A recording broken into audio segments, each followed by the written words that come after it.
السلام عليكم ورحمة الله وبركاته. تحية طيبة على حبايبنا رجالتنا الناس المحترمة، كل اللي بيشوفونا وكل مشتركين القناة. ازيكم يا شباب، عاملين ايه؟ اتمنى يا رب تكونوا بخير. حبايبي رجالة، يوم جديد وحلقة جديدة على قناتنا الجديدة، والنهارده تقريبا رابع او خامس فيديو. حبايبي صباح الفل، يوم جديد وحلقة جديدة، وان شاء الله الحلقات بتاعتنا هتبقى لها علاقة بالمدة اللي احنا بنصور فيها الحلقة او بالاحداث اللي بنصور فيها الحلقه. يعني انا بكلمك مثلا واحنا في نهايه شهر 7 بدايه شهر 8. ايه الاخبار دلوقتي يا وليد؟ بسم الله الرحمن الرحيم. موسم قلش، الحمام بيقلش. انا النهارده ان شاء الله في الحلقه ديت هقول لك يعني ايه قلش، هقول لك يعني ايه الحمام قالش، هقول لك بنتعامل ازاي مع الحمام وقت القلش، هقول لك بنجوز الحمام ولا بنطلق الحمام وقت القلش وكل اللي له علاقه بالقلش، وهقول لك بقى بندي ايه للقلش وبنعمل ايه بالظبط مع القلش يا شباب. طبعا كالعاده في البدايه لو بتشوفني لاول مره ما تنسانيش تنزل دلوقتي حالا تشترك في القناه وتفعل زر الجرس عشان يوصلك كل حاجه جديده احنا بنقدمها. ما تنساناش باللايك الجميل، لان اللايك بيرفع الفيديو وبيخلي اكبر عدد من المشتركين يشوفوا الحلقه ويستفيدوا بيها، وده الهدف من الفيديوهات. يا ريت الرجاله كده كلنا كده بسم الله الرحمن الرحيم، اي حد بيشوفني يصلي على النبي كده يبقى خدنا ثواب في التعليقات. اي حد اتفرج على الحلقه سواء عجبته او ما عجبتوش يصلي على النبي في التعليقات عليه افضل الصلاه والسلام، ونصبح كده على الحاج احمد لان برضه ليه علاقه بالحلقه اللي هو بيعمله النهارده. صباح الفل يا حاج احمد، اخبارك ايه؟ موسم قلش يعني خير ان شاء الله يا احمد علينا وعلى الجميع. بصوا يا شباب بسم الله الرحمن الرحيم، موسم قلش يعني الحمام بيغير ريش. يعني السلاكه اللي انت شايفها قدامك كلها ديت، بصوا يا شباب انا السلاكه ديت مكنوسه يوم الجمعه. بصوا المنظر، بص المنظر، بص منظر الريش. طبعا انا كمان بعد اللي انا بديه النهارده في الميه اللي قدام احمد ده هتشوفوا خلال يومين 3 منظر اغرب من الخيال. تمام، وهقول لك الحمام دلوقتي بيحتاج ايه مني كمان وقت القلش في الكلفه، لان ان شاء الله هيبقى لنا حلقات تانية الفرق بين الكلفه الصيفي والكلفه الشتوي، وايه اللي فرد الحمام محتاجها في الصيف وايه اللي فرد الحمام محتاجه في الشتاء ان شاء الله. طيب بسم الله الرحمن الرحيم، قلش يعني فرد الحمام بيغير الريش اللي عليه. ده موسم للقلش او موسم للطيور في جميع انحاء العالم، الريش اللي عليهم بيتغير. يعني ايه الريش بيتغير يا وليد؟ يعني بيتشال رجاله الريش القديم ده، سبحان الله الريش القديم ده بيقع وبيطلع مكانه ريش جديد. ممكن مثلا نبص على فرد، اي فرد حمام لو انا مسكته في ايدي تلاقيه بيقلش، لان الناس بتبقى فاهمه الموضوع غلط، يقول لك يعني في فرد قلش وفرد ما قلش. تمام، بصوا يا شباب، بص كده ركز معايا، بص الريش، بص منظر الريش كله اللي طالع جديد بقى، ده كله قلش يا شباب، ده كله قلش. تلاقي فرد الحمام مهجر من عند مناخيره ماشي. اوريك فرد واتنين دلوقتي، ويقول لك ايه احيانا كمان يقول لك مش قالش، يقول لك الفرد الحمام قالع. بصوا يا شباب، بص فرد الحمام، وركز لي في الحته دي كده لان الحته دي مهمه. دلوقتي هاجي لك برده النقطه مهمه جدا في حته فتحه المجمع من ورا والتشويك والكلام ده كله ماشي. بصوا يا شباب انا بشد الريش، بص الريش بيطلع في ايدي ازاي اهو، الريش بيطلع في ايدي يا شباب. بص منظر كل ده هيتغير ريش لما تيجي نفتح حتى الاحتباطه كده وتلاقي بص كله عامل ازاي، كل ده هيطلع ريش جديد. فرد الحمام يرجع تاني في حاله الفابريكا. طيب انا بقى كهوا وليد احنا عرفنا ان ده موسم قلش كده كده الحمام بيقلش. اول حاجه انا بعملها ببدا افدي الحمام من على بعضه، يعني ببدا بطلق الحمام من على بعضه. بنسيب الذكوره واقفه في بيبانها عادي كده زي ما انت شايف كده ذكوره، وبنبدا نشيل النتي في خماس. ركز معايا، بنبدا نشيل النتي ايه في خماس. وليد ما عنديش خمس، مكان مفتوح، مكان مفتوح مثلا زي لوفت او تراب او كده، تبدا تسايب فيه الحمام اهوت يا رجاله، تسايب فيه الكام نتايه بتوعك 5 10 15 20 اهو.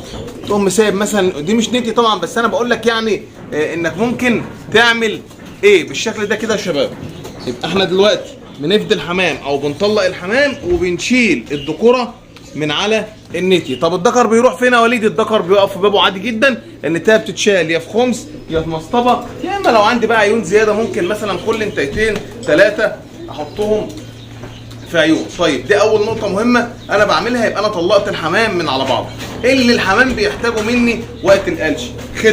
خدمه من نار، اللي هي يا رجاله اول حاجه انا بحمل حمام وبنضف الحمام من سوسه من فاشه من دبانه، وهعمل لك حلقه للحومه ديت علشان اوريك الادوات والحاجات اللي ممكن نحمي بيها الحمام تكون امنه على الحمام. طيب انا بدي ايه للحمام وقت القلش؟ هل بسيبه كده يقلش وخلاص؟ لا طبعا، انا بزود له الفول جدا يا رجاله، عشان الفول يساعده على القلش اسرع ويديله صحه كويسه في جسمه. كل ما فرد الحمام بيقلش بشكل صحيح وتلاقي الريش اللي عليه كله واقع، يبقى ده دليل واضح ان فرد الحمام ده صحته كويسه. تمام يا رجاله؟ يبقى كل ما فرد الحمام قلش ده مش حاجه، مش حاله مرضيه، بالعكس دي حاله تشير ان هو صحته كويسه. طيب انا بدي للحمام ايه بقى وقت القلش علشان كمان يساعده في القلش ويمكت الريش اللي عليه بقى بلغه الغوايه وكده؟ انا بدي للحمام يا رجاله بسم الله الرحمن الرحيم. تعالى نسمي الله كده ونبص في الجردل اللي الحاج احمد شغال بيه. بصوا يا شباب، ده يا حاج احمد انت بتدي للحمام ده احماض واملاح. ده احماض واملاح، ودي كلمه السر بتاعت الحلقه النهارده.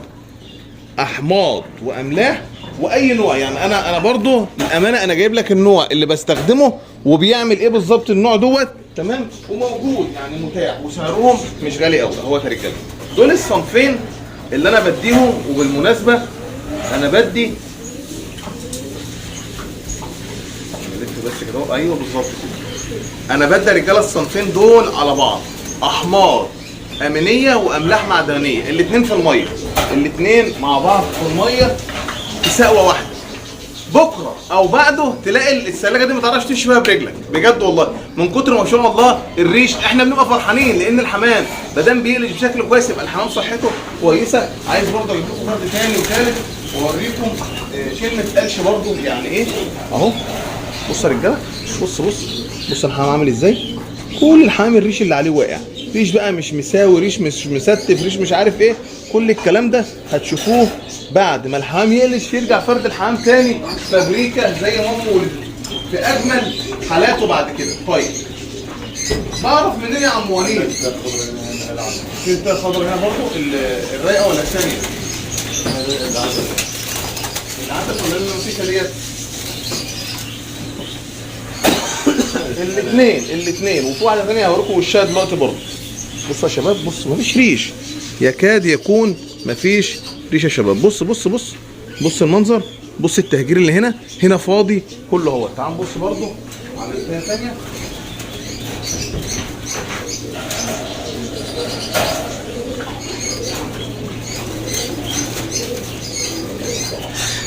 بسم الله الرحمن الرحيم. بصوا يا شباب،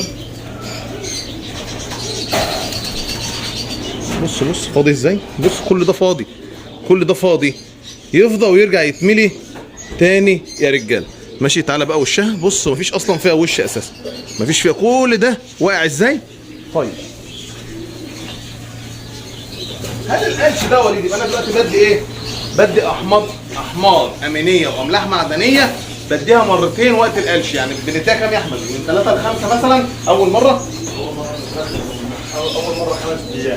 5 ايام يا رجاله متواصلين ورا بعض في الميه في التمثيل. يعني انا بمسح عادي جدا اهوت، بمسح الحمام ميه مش نظيفه طبعا. معايا الجردلين ماشي، ومعايا الجردل الثاني اللي هو فيه الاحماض والاملاح.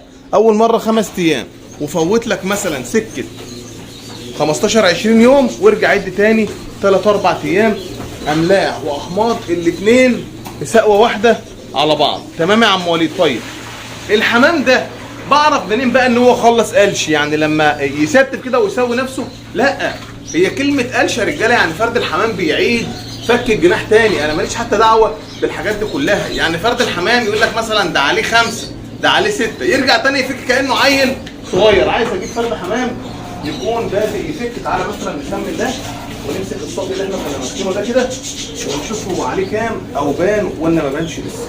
بسم الله الرحمن الرحيم. بصوا يا شباب، ركز معايا، شوف الريشه الصغيره كانه طفل صغير بالظبط اهو، وتطلع بقى من اول وجديد. بص كده يا رجاله، 1 2 3 تاني 1 2 3 4 5. فرد الحمام ده عليه 5. فرد الحمام ده ما يتلقاش غير لما يخلص اللي عليه.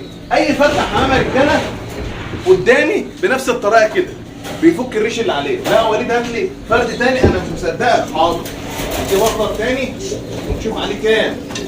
طبعا في حمام يبان معايا وفي حمام ما يبانش معايا. بسم الله الرحمن الرحيم. بصوا يا رجاله ركز معايا، شوف فرد الحمام رمى ازاي، والريشه الصغيره اهي، الريشه الصغيره اللي انا ماسكها اهي في ايدي اهي، خرجتها لك بره عشان تبقى باينه اهي. ركز معايا كده، عليه كام؟ 1 2 3 4. ما شاء الله يا احمد الحمام على 4 و5 ما شاء الله. حلو جدا حلو جدا جدا حلو. لا يا وليد، لان احنا بنشيل الحمام بدري يا شباب. في ناس سايبه الحمام دلوقتي بتاخد حصى في الفاضي، حصى مش عمران. امال انا قلت لك في البدايه، ركز معايا بقى في النقطه دي، معلش طول بالك شويه في الحلقه ديت لان ممكن تطول مني سنه. انا قلت لك في البدايه احنا بنشيل الحمام من على بعضه ليه؟ لان انا قلت لك في قلش. طب انا لو جوزت الحمام لبعضه ايه اللي بيحصل؟ ان انت بتبيض بتبيض والحصى ماله؟ الحصى مش عمران، لان الذكر مشوك من ورا. الذكر يا رجاله بصوا كده معايا،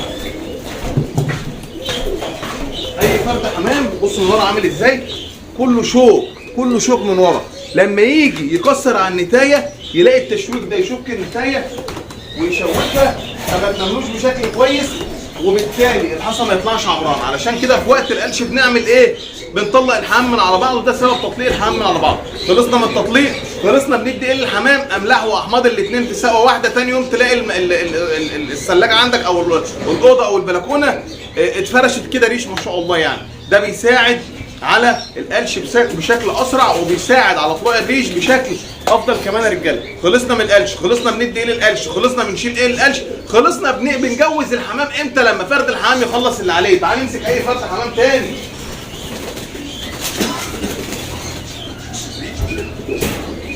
بصوا يا رجاله، قلت لك اي فرد حمام خلقه ربنا هتلاقي فيه المنظر ده كده. بصوا انا بفتح الجناح وما اعرفش اهو. بصوا يا شباب الريشه الصغيره اهي، الريشه الصغيره اهي. ده حمام كبير يا شباب، عليه 1 2 3، يعني في حمام كمان عليه 3. طيب انت لو فتحت الجناح عندك ولقيت عندك الحمام عليه 5 و6 لسه، اصبر عليه. يعني ايه يا وليد؟ يعني بنجوز فرد الحمام اللي خلص اللي عليه. ده الكلام ده هيبقى ان شاء الله في مرحله قدام شويه. مبدئيا خلينا دلوقتي في اللي احنا فيه. افدي الحمام من على بعضه، ادي لحمامك املاح واحماض امينيه على بعض في سقوه واحده. ابدا اكنس الريش يوميا علشان دمعه العين وعلشان الغبار والغفار اللي موجود في الريش عشان ما يأذيلكش وما تفرزاش في دمعه العين. ابدا اكلف الحمام وزود له الفول والبسله عشان الحمام تبقى صحته كويسه وهو بيقلش، لان القلش ده بياخد من العناصر اللي موجوده في جسمه. ده خلاصه موضوع القلش يا رجاله. ويعني ايه كلمه قلش؟ ربنا يكرمكم ويجعله موسم قلش كده خير علينا وعليكم. ان شاء الله يبقى لنا حلقات كتير من الحاجات اللي بنعملها مع الحمام. ربنا يكرمكم ويرزقكم خير. يا رب الحلقه تكون عجبتكم، ويا رب تكون استفدتوا ولو بمعلومه صغيره رجاله. صباح الفل، كان معكم الشباب وليد عبد الرحمن، والسلام عليكم ورحمه الله وبركاته.